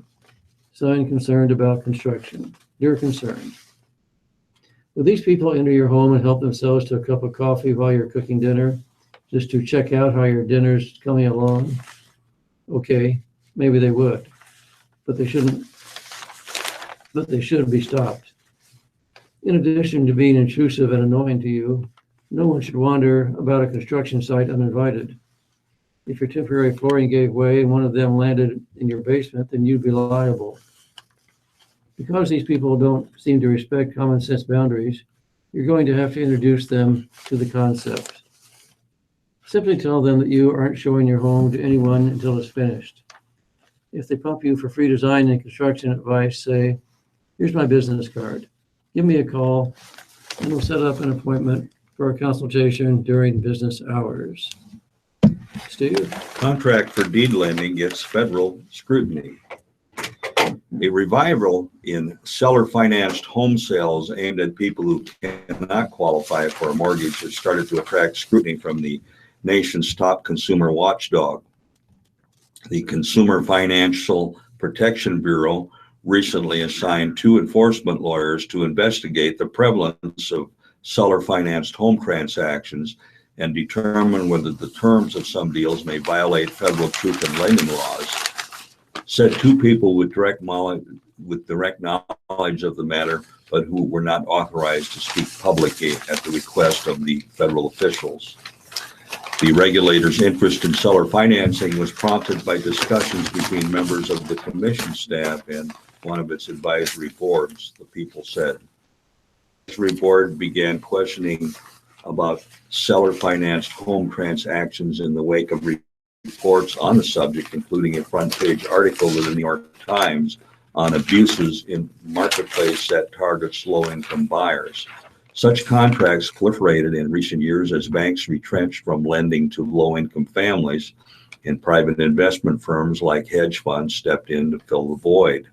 Sam Guilford, a Consumer Bureau spokesman, confirmed that staff members had conversations with the Consumer Advisory Board about seller financing, specifically a type of arrangement called contract for deed or land contract. We want all consumers to be treated fairly, and we monitor the marketplace to stay apprised of emerging developments in consumer finance, Mr. Guilford said in an emailed statement.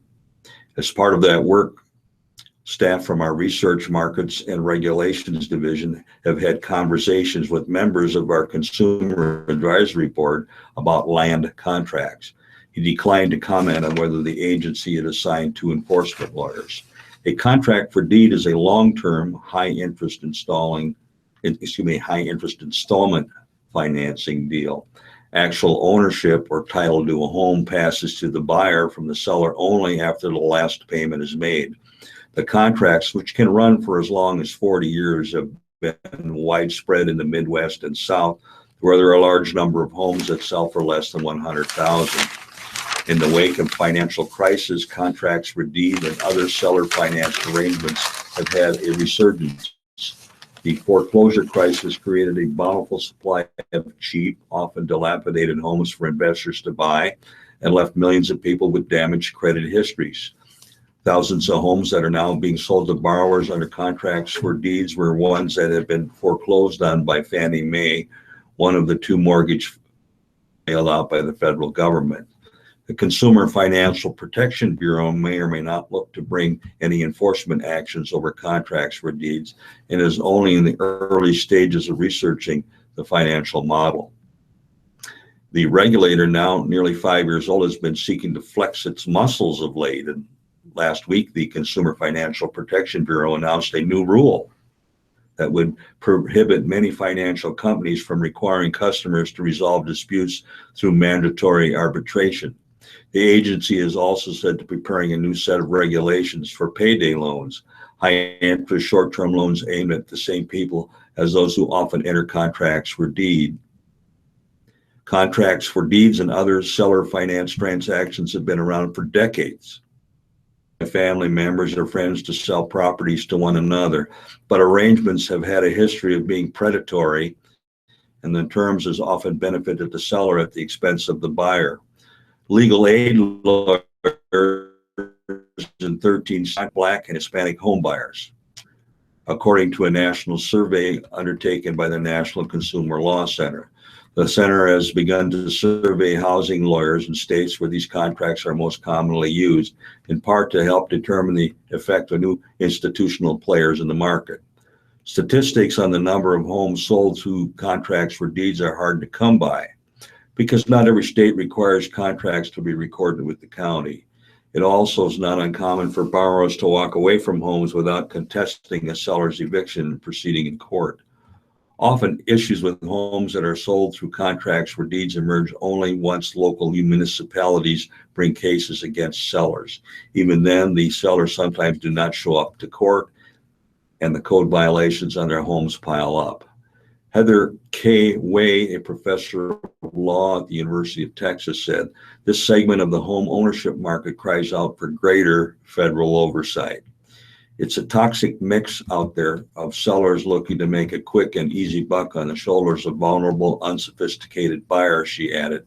Unlike bank finance sales with seller financing, there is typically no outside third party involved in the sale. Homes sold through a contract for deed often are put on the market as is, meaning buyers may spend a significant proportion of income on repairs and renovations. When they do not or cannot, problems result. Municipal officials across the United States have complained that out-of-state investors selling properties with a contract for deed often tend to do little maintenance on properties and fall behind on paying property taxes or water bills.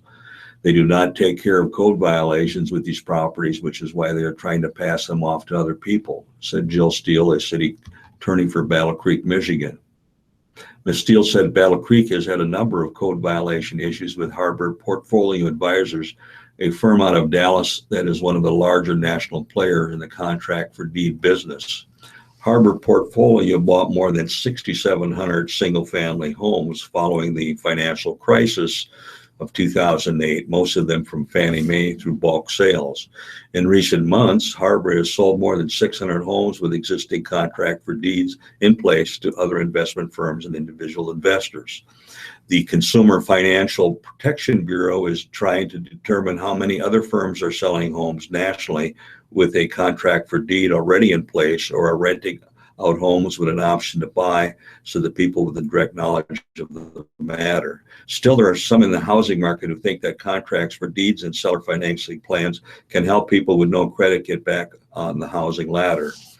Odell Barnes, a longtime buyer and seller of foreclosed homes who operates out of Gilbert, South Carolina, chafed at the idea of government regulation in the industry and emphasized that the seller financing contracts were a way to make home ownership accessible to anyone. Our government thinks all poor people are stupid, Mr. Barnes said. All righty. Thank you for all that. Troubled Tourism Agency had money to hire help. Unlike several other small state agencies, the Nebraska Tourism Commission hasn't, until required to lately, asked for help from the state's authority on contracts and accounting, the Department of Administrative Services. It wasn't for lack of money. Left unspent between $260,000 and $355,000 a year in recent budgets, money that could have been used to contract with the Department of Administrative Services or another state agency for support services, or to hire people with expertise in contract compliance and spending oversight. Think of an audit critical of the Tourism Commission and calls for the firing of State Tourism Director Kathy McKillop. Questions are being raised about how spending at a $6 billion a year state agency with 11 employees could have gotten so far out of whack. A state senator and former state agency chief contracting with DAS has helped dozens of state agencies and would have provided a layer of accountability that didn't exist at the Tourism Commission. I think it's abundantly clear from reading that audit that the lack of procedures, the lack of rules and regulations, operational manuals were a fairly glaring omission, said State Senator Heath Mello earlier this year. The Legislative Appropriations Committee, which Mello leads, added a requirement to this year's budget bill that requires the Tourism Commission to contract with DAS for financial oversight. We did this out of concern for fiscal oversight, overspending in the agency, the senator said. Bo Othello, Chief Operating Officer with DAS, provides purchasing and preliminary hiring services for all state agencies, but will go a step further with the tourism agency, performing services such as payroll and human resources. DAS also will review bills and contracts, he said. Former State Labor Commissioner Kathy Lang said contracting with DAS was helpful when she oversaw the transition of the property tax division of the Nebraska Department of Revenue into an independent agency, the Department of Property Assessment and Taxation in 1999. Lang said DAS was a valuable resource that allowed the new property tax agency to focus on its mission while leaving the administrative chores of overseeing payroll, reimbursing expenses, and overseeing contracts to someone else. Of the Tourism Commission has been ordered to probe how the agency's finances could have gotten so far awry, so much so that State Auditor Charlie Jensen said the agency took advantage of state taxpayers. Well, I'll cut it off there. That brings us to 7:45. About time to go in the home stretch here. Yeah, Steve. time for some sports. All right. For champion Royals, a middling return to New York. The last time the Kansas City Royals played in New York, they left town as the World Series champions. They're back now in a different borough, facing the Yankees in a 4-game series in the Bronx, but on familiar and friendly ground. We fly into LaGuardia, so it's right next to Citi Field, first baseman Eric Hosmer said before batting practice Monday. That haul back, especially when you get on a highway and you get into that tunnel there, it brings back memories. We were riding back from there on a bus having won a world championship. The Royals have miles to go for a repeat. They fell below 500 on Monday with a 6-3 loss. Chris Young, who was last year's World Series opener in the relief, tied a dubious team record by allowing 5 home runs in a game. It's a horrible feeling, Young said, adding that his fastball had decent velocity but no life. I put in a lot of hard work and effort to be good at this game, and the results aren't there right now. It's frustrating. The loss was the Royals' 10th in 13 games, and Young's struggles swelled the starter's ERA to 6.93. Excuse me. During that stretch, at 15-16 overall, the Royals have a losing record for the first time since July of 2014. But manager Ned Yost cited another rough patch as a comforting precedent. We've done it before, said Yost, whose team went 11-17 in September before Charm's postseason run will break through. For Hosmer, who homered in the 8th inning Monday, this trip did not represent his first time back in New York. He had visited around holidays and found himself waiting for a friend by the Christmas tree at the Rockefeller Center. A police officer approached Hosmer and told him he could not stand there. Hosmer was startled until he realized the officer was joking. "Because you beat my Mets," the officer said. The Royals took 4 of 5 games from the Mets, with Hosmer tying the score in the clincher by charging to the plate on a grounder in the 9th inning. It was a daring dash that typified the Royals' aggressive, athletic, offensive style and their overpowering bullpen staff of the Mets the rest of the way. "I think what we've had here for the last few years, it works," said reliever Luke Hocheville, who won the decisive Game 5 with scoreless innings. Teams are looking to be competitive, and so they're going to see what has helped other teams. Winning the World Series kind of made it a little more evident. The Royals started this season 12-6 before their recent slump. Their formula had led to two consecutive American League pennants, and the Yankees seemed to be emulating part of it by trading for Aroldis Chapman in December. Chapman, a 4-time All-Star with Cincinnati, joined the Yankees on Monday after serving a suspension under baseball's new domestic violence policy. The Yankees plan to install him as a closer, adding him to a bullpen that already includes Miller. The Yankees, like the Royals, typically do not get many innings from their starters, so the trade seemed to be acknowledgement that the Kansas City's way could work for them. Not so for the Yankees general manager, Brian Cashman said. I just saw an opportunity to grab somebody, and we did it, Cashman said. Was this better than everything else that we had done on the 25? And the answer was yes, but it wasn't a copycat thing. Manager Joe Girardi emphasized the past Yankee teams, like the champions of the late 1990s, also had stingy bullpens that effectively shortened games. Cashman said he did not think the Royals had landed on an innovative strategy for building a winner. They've got good defense, they've got a good bullpen, they've got good players, and they're hungry, he said. But was there any secret formula they uncovered? There's no way to go. I don't see anything like that. The Royals have never claimed to be a template for others. General Manager Dayton Moore has steadfastly maintained that he designed his team to fit his big ballpark and modest payroll. He traded and drafted shrewdly and showed the kind of patience that would be hard to imagine in New York. The Royals' championship ring, after all, included 30 diamonds around the face for 30 years between titles. To earn another one, they need to play better. The Royals entered Monday's game averaging just 3.4 runs per game, the fewest in the American League. Their on-base plus slugging percentage with runners in scoring position, .625, was the worst in the majors. Yost has used Alcides Escobar, who has had a .286 on-base percentage in the leadoff spot every game. That says a lot about Yost, who is known for trusting his players, sometimes in defiance of statistics. But it also highlights his lack of alternatives. Only Hosmer, batting .336, has hit much this season, but he sees hope beyond the losing record. I think that's why you sleep a little better at night. The effort's there, the competitiveness is there, Hosmer said. It's just not happening. If you saw guys not competing or these guys dogging it, there would certainly be a problem, but that's not that. We're just simply not getting it done. All righty, tighty. AO Spartan Ace to capture a road series.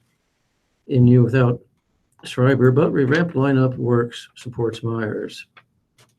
Nebraska was without its top power hitter and had to face the Big Ten's ERA leader, but was unfazed Monday afternoon, controlling the action throughout in a 7-4 series clinching victory over Michigan State. NU hitters brought an aggressive mentality to the plate despite missing sophomore slugger Scott Schreiber, whose injured hand kept him out for the second straight day. The Huskers, 30-17, 11-7, took a 1-0 lead in the second inning and added two out runs in the third before knocking Spartan ace Cam Bowe out of the game with a 3-run fifth inning.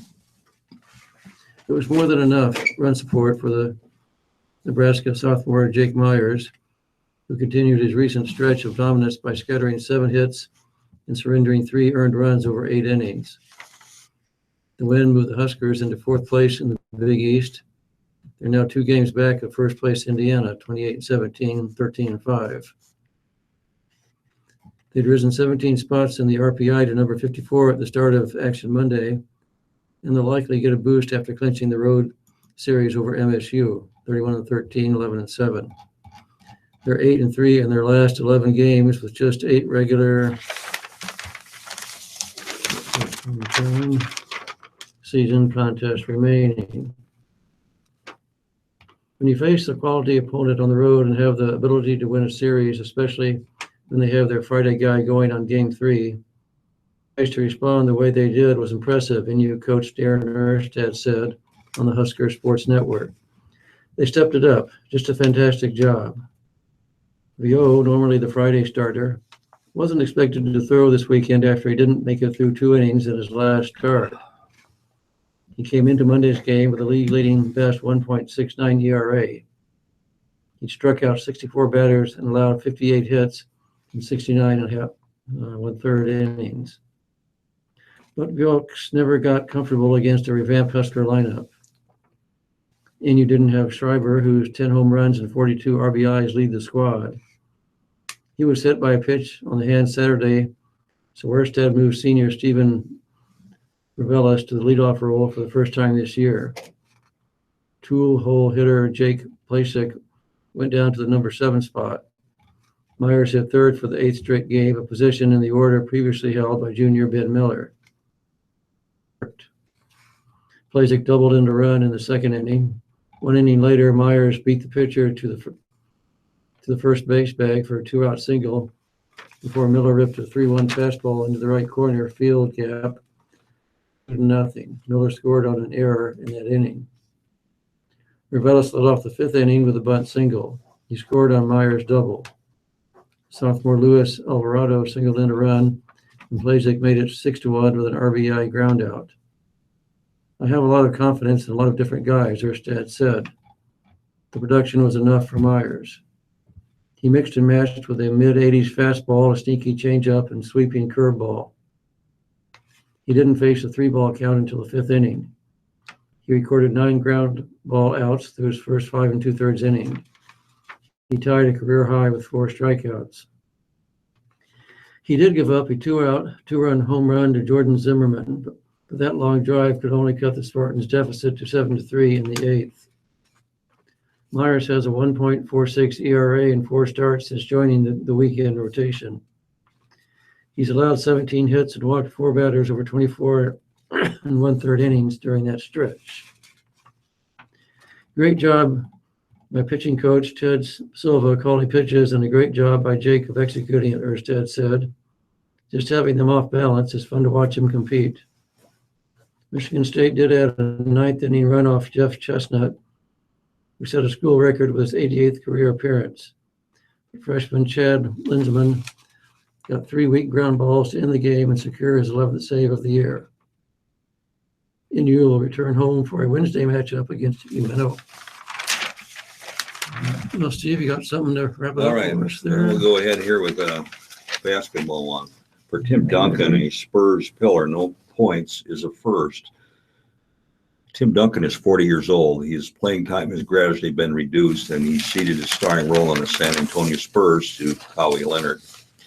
But he was an all-star as recently as last year and has been so great for so long that the past 2 games have come as a shock.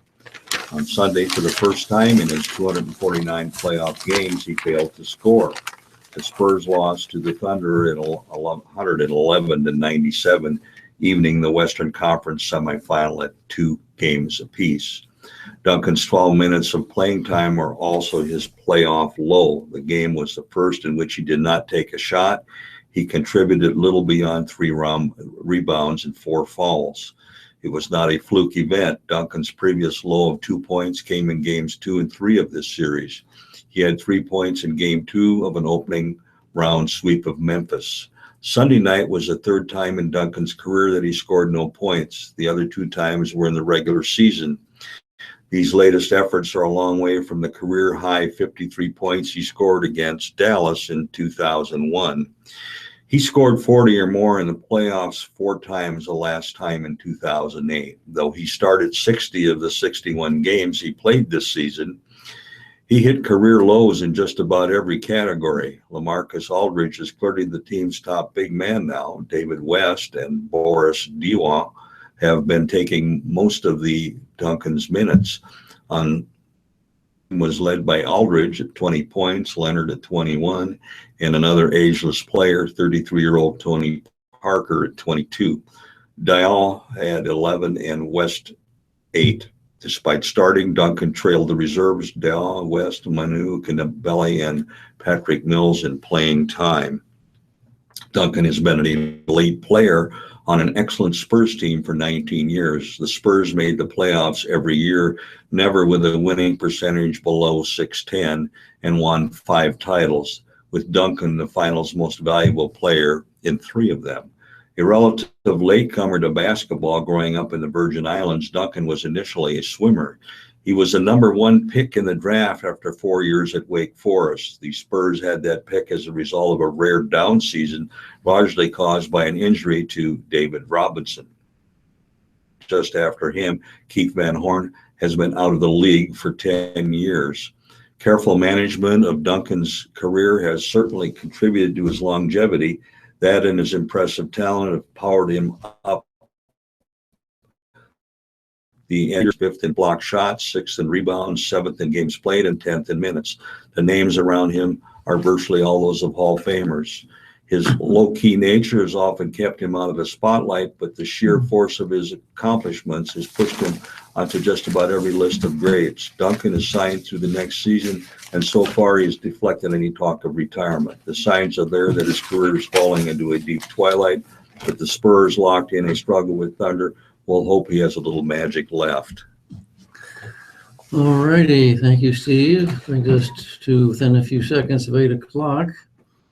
This is Steve Hahn. I've been reading from the Omaha World Herald on this pleasant Tuesday evening. It's been my pleasure to be with you tonight. I hope we can get back together again soon. Well, it's time for everybody to see the election returns. That brings us to the end of your live reading this evening. As always, it's such a pleasure to have you all here. Thank you both for readers for the night, both Steve, the double Steve team. And thank you for listening, all you listeners out there, all our volunteers. We appreciate all that you do. I'm going to turn on the rest of your programming for this over Tuesday evening. You know, one of the problems with this, you can't tell how long the articles are. Yeah. And so They go on for long. theirs are longer anyway. Yeah. I noticed that the New York Times always has pretty long. So you don't know what you're getting into if you got a 5-minute read or what. But this was actually shorter than what I thought it would be. Yeah. When I get run into that, sometimes I'll just. I did skip a couple of paragraphs on that one. Yeah, It was just getting way too long. But yeah, that's the problem. I know that style of writing in that paper is a little different. Yeah, it's uptown style or whatever. Hi. Light on.